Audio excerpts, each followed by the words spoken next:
Maybe you've heard about this game, Little Friends, Dogs and Cats, released for the Nintendo Switch system in May of 2019. And just looking at its presentation, you may notice some strange similarities with a game released in 2005. The dormant titan of the pet racing simulators, Nintendogs. This is the story of that game, how it became one of the most beloved games of its time, how its success also precipitated the stagnation of the genre, and just how were we tricked into thinking this doppelganger was the next Nintendogs. Let's start from the beginning.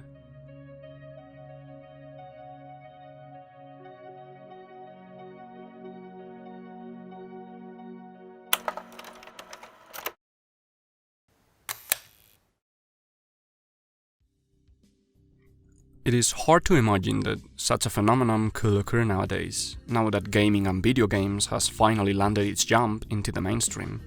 But there was a time where seizing the market of the casual video game player meant tapping into a completely new target and all of the benefits that could bring. And Nintendo knew that this opportunity could be theirs, all thanks to its dominance over the handheld business. Starting development of the DS console in 2002, the device would feature touchscreen functionality to make the games more intuitive, a strategy coined by Nintendo as the gaming population expansion.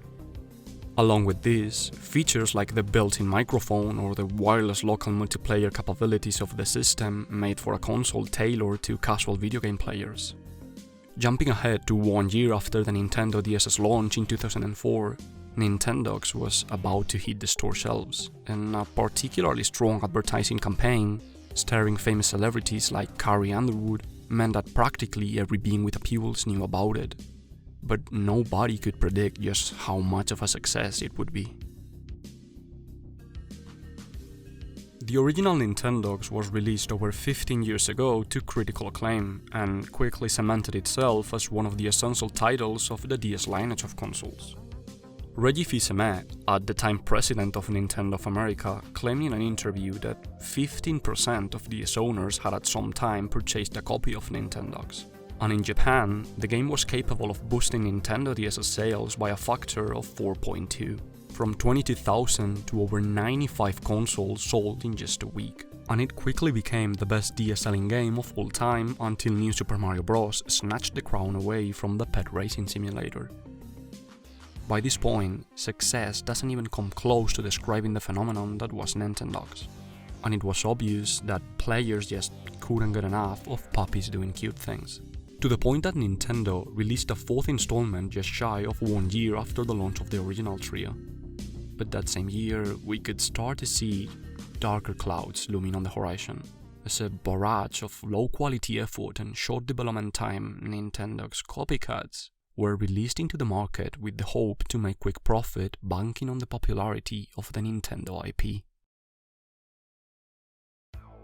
To say that these games harmed the genre and the legacy of Nintendogs falls short to what they actually managed to accomplish.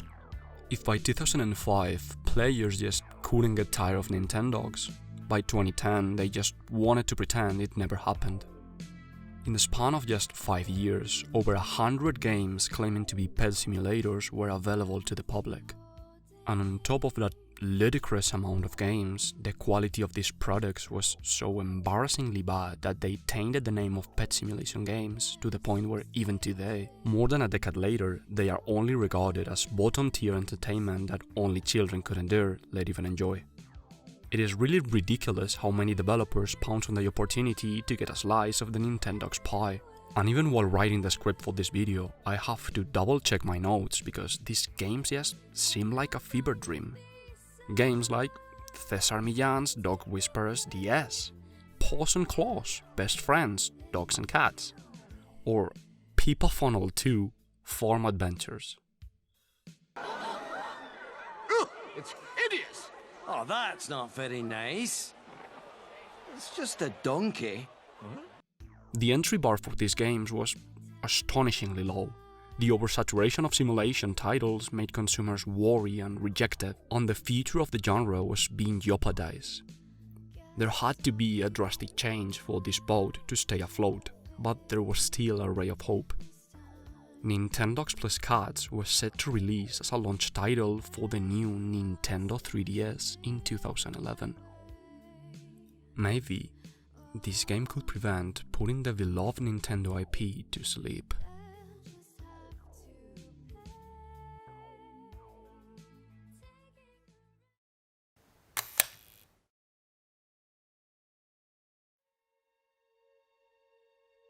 Obviously, we are here today, and I really believe that no matter how great Nintendogs Cats could have been, it was impossible to keep the craze alive for much longer.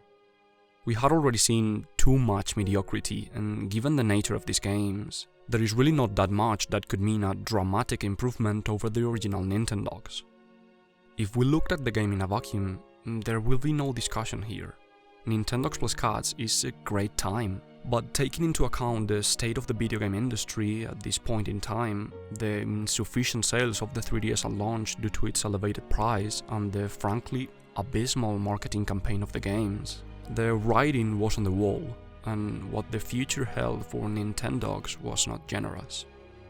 In terms of sales, the original title sold a total of 24 million units worldwide, only topped by the over 30 million units sold of New Super Mario Bros. And you have to take into account that one was a completely new IP from Nintendo and the other was the revival of 2D Mario title since its last entry in 1992. In comparison, Nintendogs Cats hardly scratched over 4.5 million sold copies. And while those numbers are definitely impressive, managing to become the first platinum game of the 3DS, it was but a fraction of what the original game accomplished. The pet racing genre was still kicking, but it was obvious that the strength that characterized it just a few years back now was gone for good, and it could never regain the glory and praise of the old days. Too many bad actors infiltrated the scene and consumers saw through all of it, and in conjunction with the horrible time Nintendogs Cats was sent out in store shelves, it was practically a death sentence to the IP. After release, Nintendo never once talked about it again, relegated only to appear as crossover material in other franchises like Kid Icarus, Animal Crossing or Super Smash Bros., as the games were slowly fading into obscurity. Nintendogs Cats was released in 2011, and since then other titles similar to it have come out, but no game has been able to match even a shred of what the original game could. If by 2005 bottom-tier video game developers rushed to release Nintendogs copycats, by 2011 when the sequel came out, everybody was already moving on, and it was obvious that the trend couldn't keep up for much longer.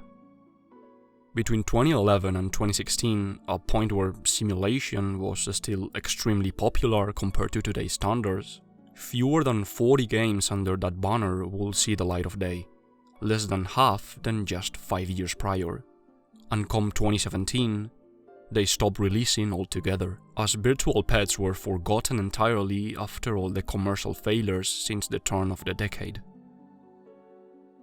People love Nintendogs, but its image had been contorted and corrupted, turned into a lesser game due to the massive success it garnished in 2005. And it was safe to say that customers didn't miss all that had been associated with the genre, but nostalgia always finds a way of creeping into the cracks of our minds. We had seen a Nintendogs for the Nintendo DS. We had seen a Nintendogs for the Nintendo 3DS. Speculation started running wild as players started to ask the inevitable question: where is Nintendogs for the Nintendo Switch? The Switch success meant that Nintendo could start doing what seemed impossible for them during the Wii U era. They could bring back underperforming IPs, fortify their image, and cement them into the mind of gamers all around the globe. We still see how even relatively unknown franchises make their way into the console and their sales numbers skyrocket from previous entries, like the newly released in October of this same year, Pikmin 3 Deluxe. If Nintendogs were to start development on the Switch, the game had the potential to rekindle interest in the series and bring it back from limbo, maybe even raking in some big numbers in the process. But Nintendogs tend to be released quite early in a console's life, And after a year of silence since the launch of the Switch, it became clear that Nintendo had no interest in developing a new entry. Conversation around the games started to dwindle. There was a catch to all of this. Nintendo had no plans to ever release a Nintendogs for their brand new console. But just as we learned many years back, if Nintendo isn't up for the test, surely another developer will gleefully take the opportunity to appease the fans. Rumors started to arise again as developer Nalo and publisher Imagineer, in conjunction with Zelda Games, released a trailer for a brand new game. Little Friends, Dogs and Cats. Set to release in December of 2018, but was held back until May of the next year. What set this game apart from all other Nintendogs wannabes was the presentation. It was the first pet racing simulator to achieve this kind of graphic fidelity on the Nintendo Switch. It released to retailers with a price of $55, camouflaging it between first-party Nintendo titles. And the trailers were really good at portraying a game with near to endless customization and a huge variety of activities and minigames. All of this garnished the label of the next Nintendogs, and it thrived on that hard. The reputation of the game massively elevated by comparing it to original titles, to the point where I'm sure that a lot of customers thought this as a new entry in the main series, just under a new developer instead of Nintendo. While the circumstances surrounding Little Friends were ideal for it to gain traction and garnish a modest success upon release, expectation was piling on. The release of the game in 2019 meant that the curtain had to be dropped, and the farce couldn't continue for much longer.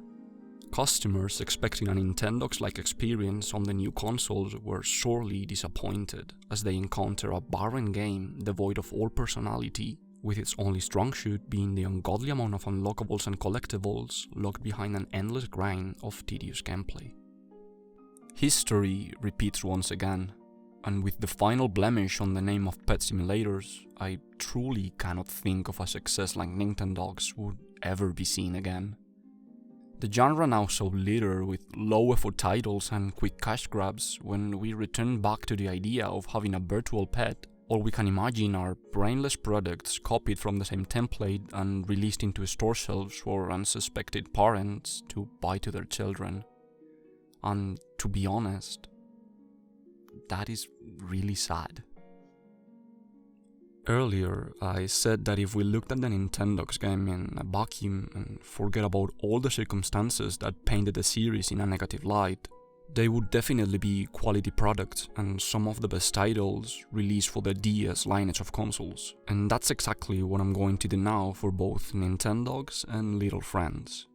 Because I believe that without the proper hindsight, it is hard to realize what really makes this so much different to this. And when you look at them more closely, you start noticing really what made the original games so special, and the lack of awareness that sits at the core of so many of these copycats. Let's get right to it.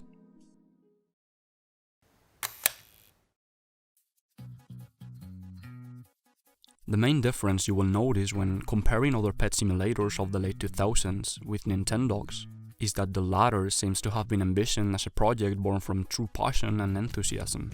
When you dig a little bit deeper into the story of Nintendogs, you uncover some revealing pieces of information that really bring all the little decisions and considerations out on the spotlight.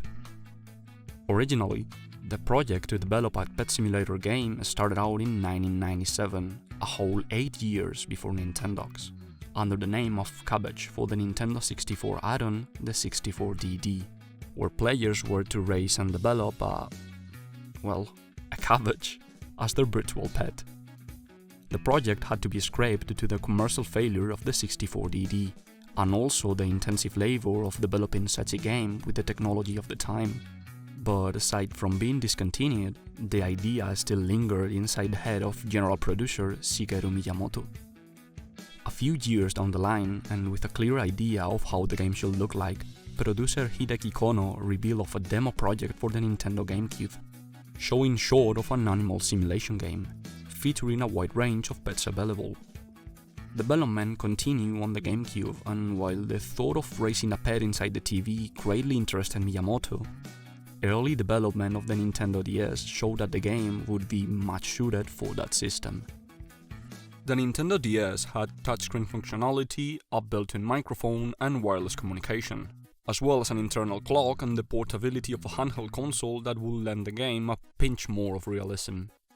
The decision to move development of Nintendogs to the DS was settled, and the project was downscaled to accommodate for only dogs and cats, scraping development of all different animals.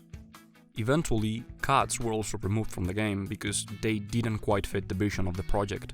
The games were all about creating attachment between the animal and the player, and for that, it was agreed that pets not only needed to interact to others, but also be active, cuddly, and able to learn orders and follow them. Cats and dogs were, and still are, the most common household pets in the world, but only one of them really meet the criteria set by Nintendo.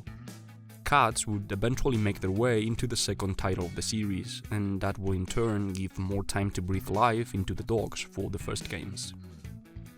To make the dogs as realistically as possible was not an easy feat either. Using motion capture to capture the animal movements seems the most logical way to go about it, but this method will prove to be excessively expensive and too much of a hassle. The only realistic way to go about it was to have a team of artists, animators and programmers to artificially give life to a dog's every move. A process that in the end would turn out to be the correct decision, as the responsiveness, lifelikeliness expressions, movements and mannerisms of the pets undoubtedly became the main appeal of the game, rather than a wide range of activities and collectibles, though the game wouldn't fall flat in that department either. Nintendo knew that while contests and minigames would make for a fun experience, it was the painstaking effort the team put into making the dogs seem real that would incentivize players to reach back for the Nintendo DS and check in on their puppies. Actually, encouraging players to keep coming back to the game as they would with a real pet was also of crucial importance. Simulating real-life dogs and making owners care for them was interconnected in a way that if any of them were to fall short on expectations, the illusion would shatter. I think it speaks volumes to the technical prowess of the team that Nintendogs has become an enduring classic in video game history. At some point in time, the decision to make the game as true to life as possible pushed the idea of having 15 different game versions on stores, and having the player pick one to simulate picking a dog in a kennel, but was later reduced to 3, settling on using the most popular dog breeds of the region: Dachshund, Chihuahua and Shiba Inu, with Labrador Retriever replacing Shiba in Europe and the US, and Dalmatian closing the first generations of Nintendogs a year later. All those years of refining an idea and the hard work to turn it into a finished product finally paid off, and the first games were a commercial success. Development of the successor of the DS, the Nintendo 3DS, started in 2009, and with it, a sequel to Nintendogs also started production, with hopes of launching alongside the console. There's a rumor among Nintendo employees saying that whatever is happening in Shigeru Miyamoto's life at the time magically creeps their way into the game development. And turns out that in 2009, Miyamoto recently adopted a cat. This is an extract from an interview with producer Hideki Kono. The question is, what's the new Nintendogs going to be like? It's going to have cats. The dogs and cats interact. The cat climbs on the cat tower and looks down on the dog, and the dog looks at the cat but with not much interest. The cat wants to play, so it does things from above the dog, out of reach. Even the logo reflects the attitude of the games. This is Nintendogs, and while there may be cats now, they are not a central part of the games as the dogs, so you may fare better if you don't go looking for that kind of experience. The design philosophy of Nintendo and these games just works better with dogs as they are more interactive than cats, bringing people together through games, even if they don't identify themselves as gamers, through wireless local communication. Pictouch at Nintendogs was big in Japan in transport stations, and even bark mode in the original games is supposedly a spot pass precursor, a mechanic that was integral in the 3DS. Hideki Kono wasn't only the producer for Nintendogs Plus Cats, but also the producer for the Nintendo 3DS system. This meant that the developer team understood how to utilize the functionalities of the 3DS and implement them in the game in a way that would feel natural and immersive. Nintendogs Plus Cats is a game that doesn't feel dated in the slightest. Usually, launch titles of a new generation of consoles, while impressive, only serve as an entry for what the console could really be. If you take a late PS1 game, chances are that it may not look too different to an early game in the PS2, as developers still don't understand the system all too well and are unable to utilize the hardware to its maximum capacity. With Nintendogs Cats, this just isn't the case. Kono had such a deep understanding of what the system could and couldn't do that since development started, he had a concrete vision in mind and knew what new features needed to be implemented. The 3DS's clumsy design meant that when you held the system, the internal camera situated on the hinge was pointed at your face. And with the proper face recognition technology, puppies now were more attached than ever to their owners. If anybody else other than you were to grab your console, depending on the personality of your dog, it would act shy, reserved, or maybe excited and playful. The 3DS came with a set of AR cards to bring the characters from your favorite games out into the real world. So, how about for the obedience trial? Instead of having your dog situated in a podium, you could use the augmented reality cards to bring your very own pet into your room and have it perform the tricks you have learned. These things and so many small considerations, like switching screens so the pets are in the upper half and can be seen in glasses-free 3D, made the heart and soul of the games. It really feels like developers were putting in their all to make this game the ultimate Nintendogs experience for a whole new generation. And looking at the game, they succeeded. When you start a new Nintendogs game, picking your first pet really does feel like something important. There are all these choices, but only one pet is going to be your pet, and that makes attachment really easy to your puppy and your puppy alone. Accounting between cats and dogs, looking at all pet variants, code color, and knowing that there's 9 personalities in the game, but they can display traits from 2 personalities, the number of different pets you can have in the game amounts to a whopping 187,065. Really, the chances of you coming across someone with the same exact animal as you is so minuscule that every pet feels unique. Variety, attachment, and uniqueness are at the core of the series, and when combining all different factors, it all amounts to a truly timeless experience, worthy of all the praise it received during the years. But now, let's look at a more forgettable experience.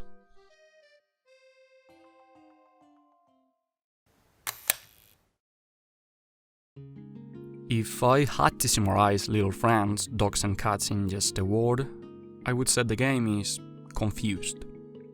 And I don't mean confused as if there had been any trouble during development and the product turned out to be muddied by insecurities and mismanagement. Now, I believe the game knew all too well what it wanted to be. It's a shame that it didn't want to be a good game.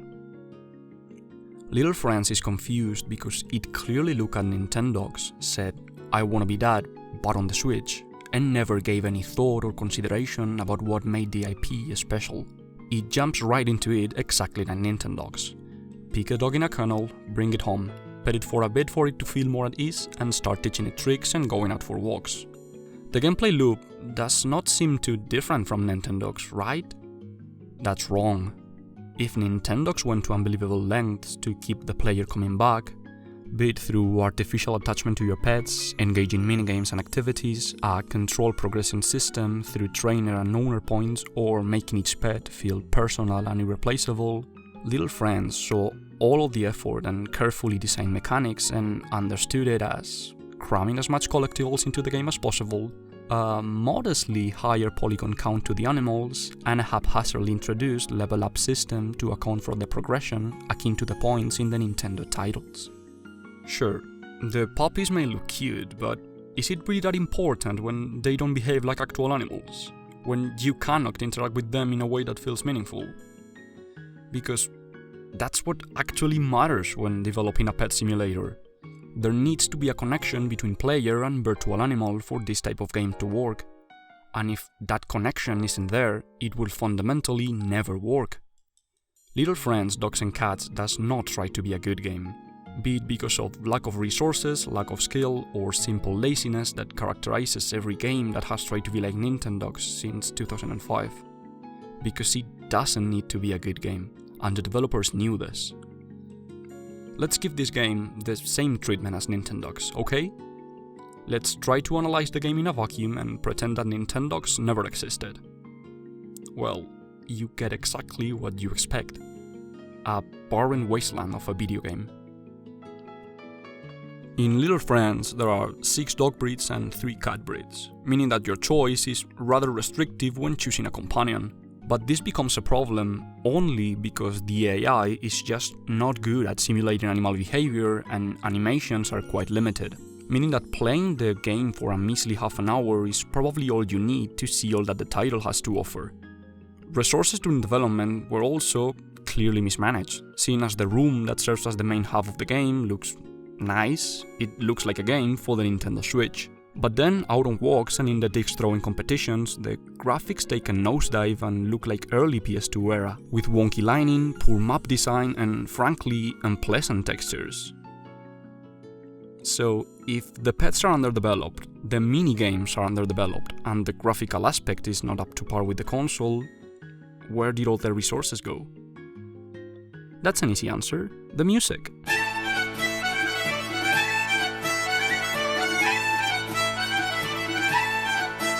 Now, it's collectibles. There's more than 800 unlockables, most of them just clothing items that do not add to the gameplay. Don't get me wrong, customizing your pets has always been an integral part in Nintendogs too, and it may seem a little odd that I never brought that as a negative when talking about it. But the main difference is that items in Nintendogs feel special. Some of them enhance gameplay or unlock new minigames, like the RC cards or the mini keyboard. Because there's such an ungodly amount of collectibles in Little Friends, none of them really do feel interesting, and this also showcases other problem. If the items are locked behind the level system, but leveling up only unlocks uninteresting items, there's no reason for the player to even bother about levels or items. The strongest thing this game has going for it is actively sabotaged by the game itself. The decision making behind these mechanics is simply baffling, to the point where tricks, one of the best things about Nintendogs, is just tied to the level progression. You reach level 4, then your puppy knows how to sit. Press this button to make him sit. I shouldn't even have to say this, but that is not how you do that. When your pets magically learn tricks by the power of leveling up, then you had absolutely no input to make your pet grow and learn. If anything, this makes you more detached from your dog because you have no control on how to raise it. It learns while you are not looking. That is not how dogs work. I don't want to say that this game was born from a point of greed or opportunistic vision. Not all game publishers are like Nintendo. Not all developers have unlimited resources or some of the most talented artists in the workforce. But some of the decisions taken during development lead me to believe that the project never received enough consideration from management for it to really take off.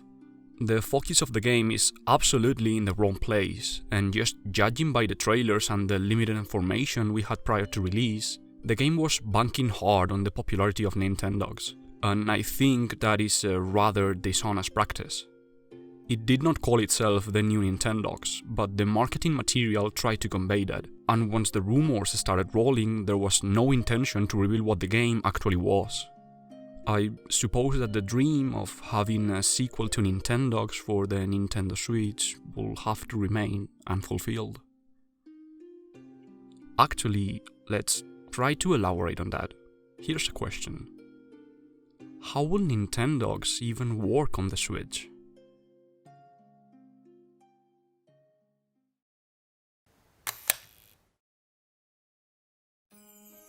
I hate to bring the bad news, but I've been looking for a way to bring Nintendogs to life on the Switch for 3 months on and off already, and while at first I was hopeful, speculating about all the new mechanics and improvements that could be added to the game, there are some extremely important hurdles that cannot be overlooked, and sadly, these hurdles may indicate that the game as we know it just could not work on a system like the Switch. The Nintendo Switch is an amazing console, with so many features that could benefit the games greatly. The dock allows for the game to be a portable experience, while also being able to raise your pets inside the TV, just like the early concept of the project for the GameCube. Gyro aiming alongside the HD rumble of the Joy-Cons would mean that as long as the Switch is docked, the sense of touch would be as immersive as ever.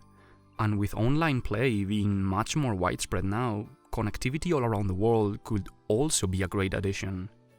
But this is where the pros stop and where the cons begin. While Nintendogs started development on the GameCube, the final product was a game extremely tailored to the functionalities of the Nintendo DS. Not only that, but both Nintendogs were exceptionally good at utilizing the hardware of their respective console. As such, if even one of these features was removed, the entire product would suffer as a whole. When we look at the Nintendo Switch design, you may see that it does not have any cameras, so the face recognition technology of the C-Quad would have to be taken out. Okay, that's not as big as a problem. The original games didn't have face recognition, and while it is cool, it is not something that would kill the games. But then we get to something that will kill the games. The Nintendo Switch does not have a built-in microphone. The original Nintendogs relied on touch and voice. Nintendogs plus Cats relied on touch, voice, and sight. Suddenly, you remove 2 out of 3 core principles of the games, but the Nintendo Switch is also not built around touch. While the touchscreen is a feature that you can utilize, notice how the Switch does not come equipped with a stylus pen. This means that the games have you relied on using your fingers to interact with its gameplay, and there's a reason not very many games have pushed for this. Using your fingers is cumbersome and does not feel natural.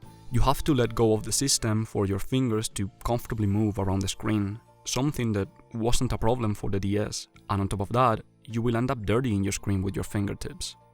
So, you removed sight and it wasn't a big problem. The game could still function, it was just that the pets wouldn't be as responsive.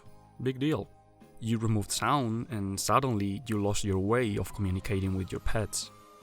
Teaching them tricks becomes a huge problem, as we've seen in Little Friends, and because the animal will only be receptive to the press of a button, it starts to feel a lot more artificial. But okay, we still push forward despite of that. Then you have to utilize touch and realize that the game doesn't control great, and you have to hold your system in an awkward way, making it hard to pet the dog and rotate the screen at the same time, something that wasn't a problem in previous entries.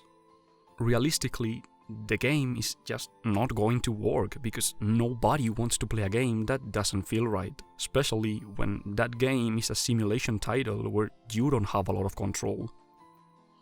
At this point, every emergency light should be firing in your head to abort the project.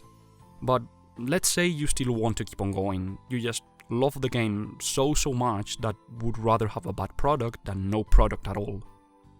The only things left to do are to... You could improve the graphics, that's an obvious one, and the pets will obviously be very cute and have great animations. You would also add more dog and cat breeds to the game, because this is a Nintendogs title, there has to be at least some more pets. You could also... you add another animal to the mix, that would surely excite some people. What do we add? There's really no more animals that quite fit the ambience of the game. You could add a goldfish. Yeah, that's impressive.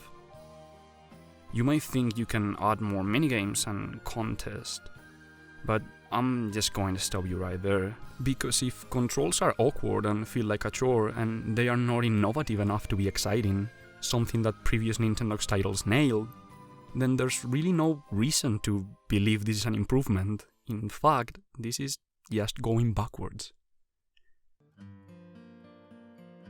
I hope that by now you see where I'm coming from. The Switch is a departure from what Nintendo has done to this point, and the games that are being praised left and right are those that account for this and build experiences that will feel at home on the console. Nintendogs is not one of those games, and sadly, I do not see Nintendo going back to the IP.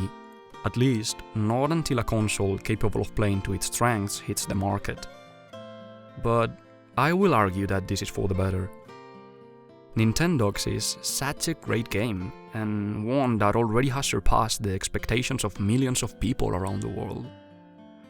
We have seen it succeed, we have seen it fail due to that same success, and we have seen it change the video game industry. Perhaps it's already time for this old dog to rest. After all, you cannot teach it more new tricks. Okay, so to end the video, I wanted to address something. I know all this talk about Nintendogs may seem weird at first. The year is 2021, and I just spent over 5 months of my life obsessing over a Nintendo DS game over 15 years old. Like I'm some kind of Nintendogs enthusiast. And that's obviously not the case. I do not believe that there are people out there that could be considered die-hard Nintendogs fans. At first, the project was supposed to be a lot more lighthearted. Just a quick look at the games and why I think they are an important part in video game history. But then I started to unravel all these tidbits of information. The background with Little Friends, Dogs and Cats and the other Shovel World titles. And I started to piece together this really fascinating story to me. So to some degree, yeah, I guess you could call me a Nintendogs enthusiast, and I feel passionate about it.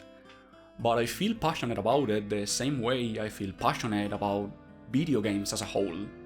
And what is really most interesting to me here are the malpractices that sometimes go unnoticed. Nintendogs Cats was a game that was doomed since announcement, because the market was already cluttered with low-quality games, and when Little Friends, Dogs and Cats came around and started to receive this praise as the next Nintendogs, well, I started to see history repeat once again. At the end of the day, what I'm really trying to say is that these games, these quick and unoriginal cash grabs, only harm the industry and kill creativity. And I think that nobody benefits from that.